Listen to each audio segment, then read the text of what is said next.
Big Boss Malayalam season 7 episode റിവ്യൂവിലേക്കാണ്. അങ്ങനെ നമ്മുടെ ലാലേട്ടൻ എത്തിയിരിക്കുകയാണ്. കഴിഞ്ഞ ഒരാഴ്ച നടന്ന സംഭവങ്ങളുടെയൊക്കെ ഒരു വീഡിയോ ഒക്കെ പ്ലേ ചെയ്ത് കാണിച്ചു. അതിനുശേഷം വീട്ടിലെ കുടുംബാംഗങ്ങളെ കാണാനായിട്ട് പോകുന്നു. അവരെ കണ്ടു. എന്തൊക്കെയുണ്ട് വിശേഷങ്ങൾ എന്നൊക്കെ ചോദിച്ചു. മുൻഷി, നമ്മുടെ സാബു, ബിൻസി, ശൈത്യ എന്നിവരെ കാണാനില്ല. എവിടേക്കോ പോയി ഒളിച്ചിരിക്കുകയാണ് എന്ന് ലാലേട്ടൻ പറയുന്നുണ്ട്. അതായത് ആക്റ്റീവ് അല്ല എന്നുള്ള നിലയ്ക്കാണ് പറഞ്ഞത്. ലാസ്റ്റ് നെവിനുമായിട്ടുണ്ടായ ഒരു വഴക്കും നമ്മുടെ ഷാനവാസുമായിട്ടുണ്ടായ ഒരു വഴക്കും ബിൻസിക്ക് ഒരല്പം സ്ക്രീൻ സ്പേസ് കിട്ടിയിട്ടുണ്ടെങ്കിലും നേരത്തെയൊക്കെ വളരെ വീക്കായിരുന്നു ബിൻസി. ലാലേട്ടൻ എന്തായാലും ഒന്ന് ബൂസ്റ്റ് ചെയ്ത് വിട്ടിട്ടുണ്ട്. അടുത്ത ആഴ്ചയിൽ നല്ല രീതിയിൽ ഗെയിമിലേക്ക് വരുമെന്ന് തോന്നുന്നു. ഇതിനിടയിൽ നമ്മുടെ സാബു റെന ഫൈറ്റിനെ കുറിച്ചൊക്കെ ജസ്റ്റ് ഒന്ന് പറഞ്ഞു പോയി. അങ്ങനെ വാർണിംഗ് ആയിട്ടോ അങ്ങനെ സീരിയസ് ആയിട്ടോ ഒന്നും പറഞ്ഞിട്ടില്ല. അതുപോലെ തന്നെ അയൽക്കൂട്ടം ഉണ്ടാക്കുന്നതിനെ കുറിച്ച് പറഞ്ഞു. അപ്പാനിയും അക്ബറും ചേർന്ന് അയൽക്കൂട്ടം ഉണ്ടാക്കുകയാണോ എന്നൊക്കെ ചോദിച്ചു.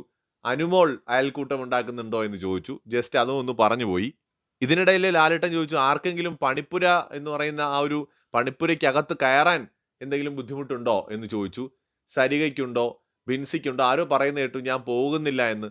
അങ്ങനെ ആർക്കെങ്കിലും താല്പര്യം ഉണ്ടെങ്കിൽ പറഞ്ഞോളൂ, അവർക്ക് ഞാനൊരു ഗിഫ്റ്റ് തരാമെന്ന് പറയുന്നു.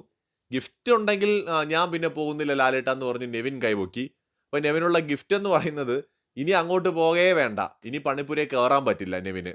ഇനി നെവിന് പണിപ്പുരയിൽ കയറാനേ പറ്റില്ല. മറ്റുള്ളവർ എടുത്തുകൊണ്ട് വരുന്ന സാധനങ്ങൾ മാത്രമേ നെവിനിന് കിട്ടുള്ളൂ. അങ്ങനെ ഒരു പണി ഇന്ന് നെവിന് കിട്ടി.